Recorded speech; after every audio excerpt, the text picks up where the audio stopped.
Hello, everybody, and welcome to Kindwyn's Coastal Reads. Today I'm going to be reading to you another Grimm's Complete Fairy Tale story. And the story I'm doing today is called The Peasant's Wise Daughter. Okay, so get ready, I guess, and get comfy, and we'll begin the story tonight. The Peasant's Wise Daughter. There was once a poor peasant who had no land, but only a small house and one daughter. Then said the daughter, "We ought to ask our lord the king for a bit of newly cleared land." When the king heard of their poverty, he presented them with a piece of land, which she and her father dug up, and intended to sow with a little corn and grain of that kind. When they had dug nearly the whole of the field, they found in the earth a mortar made of pure gold.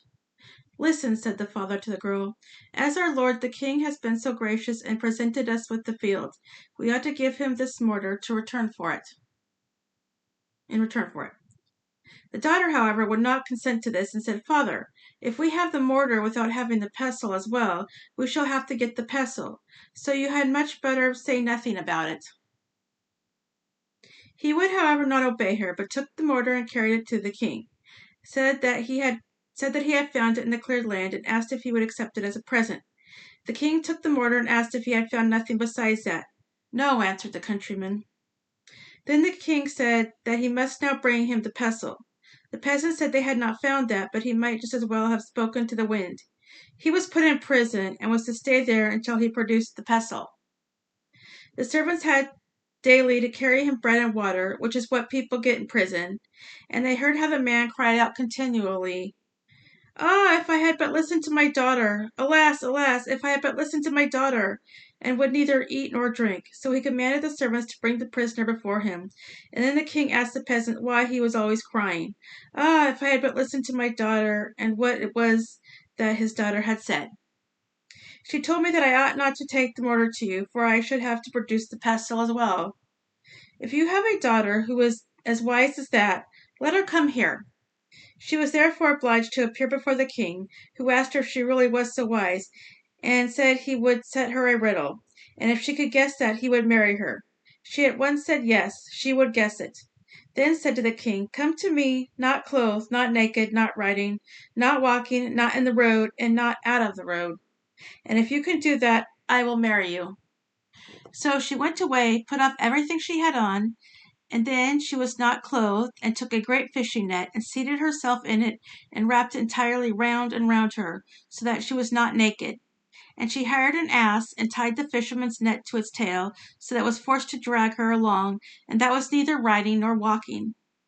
The ass had also to drag her in the ruts, so that she only touched the ground with her great toe, that was neither being in the road nor out of the road. And when she arrived in the fashion, the king said she had guessed the riddle and fulfilled all the conditions. Then he ordered her father to be released from the prison, took her as a wife, and gave her into the care all the royal possessions. Now when some years had passed, the king was once drawing up his troops on parade, when it happened that some peasants who had been selling wood stopped with their wagon before the palace. Some of them had oxen yoked to them, and some horses. There was one peasant who had 3 horses, one of which delivered a young fowl, and it ran away and lay down between 2 oxen, which were in front of the wagon. When the peasants came together, they began to dispute, to beat each other, and make a disturbance. And the peasant with the oxen wanted to keep the fowl, and said one of the oxen had given birth to it, and the other said his horse had had it, and that it was his. The quarrel came before the king, and he gave the verdict that the fowl should stay where it had been found. And so the peasant with the oxen, to whom it did not belong, got it. Then the other went away and wept and lamented over his fowl. Now he had heard how gracious his lady the queen was, because she herself had sprung from poor peasant folks. So he went to her and begged her to see if she could not help him to get his fowl back again. Said she, "Yes, I will tell you what to do, if you will promise me not to betray me. Early tomorrow morning, when the king parades the guard, place yourself there in the middle of the road by which he must pass. Take a great fishing net, and pretend to be fishing. Go on fishing too, and empty out the net as if you had got it full." And then she told him also what he was to say if he was questioned by the king. The next day, therefore, the peasant stood there and fished on dry ground.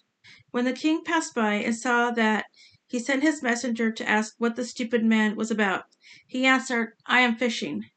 The messenger asked how he could fish when there was no water there. The peasant said, It is as easy for me to fish on dry land as it is for an ox to have fowl." The messenger went back and took the answer to the king, who ordered the peasant to be brought to him and told him that this was not his own idea, and he wanted to know what it was. The peasant must confess this at once. The peasant, however, would not do so, and said always, God forbid he should. The idea was his own. They laid him, however, on a heap of straw and beat him and tormented him so long that at last he admitted that he had got the idea from the queen. When the king reached home again, he said to his wife, "Why have you behaved so falsely to me? I will not have you any longer for a wife. Your time is up. Go back to the place where you came, to your peasant's hut." One favor, however, he granted her. She might take with her the one thing that was dearest and best in her eyes, and thus she was dismissed. She said, "Yes, my dear husband, if you command this, I will do it." And she embraced him and kissed him, and said she would take leave of him. Then she ordered a powerful sleeping potion to be brought, to drink farewell to him. The king took a long drink, but she took only a little. He soon fell into a deep sleep, and when she perceived that, she called a servant and took a fair white linen cloth and wrapped the king in it, and the servant was forced to carry him into a carriage that stood before the door, and she drove with him to her own little house. She laid him in her own little bed, and he slept one day and one night without awakening. And when he awoke, he looked round and said, "Good God, where am I?" He called his attendants, but none of them were there.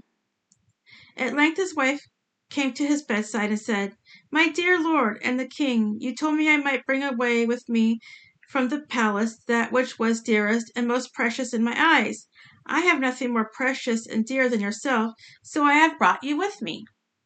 Tears rose to the king's eyes, and he said, "Dear wife, you shall be mine, and I will be yours." And he took her back with him to the royal palace, and was married again to her.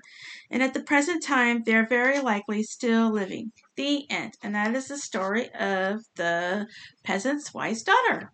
And hope you enjoyed it. And if you liked the video, you can hit the like and subscribe channel. And I will be back tomorrow with another story for you. And thank you for watching. Good night.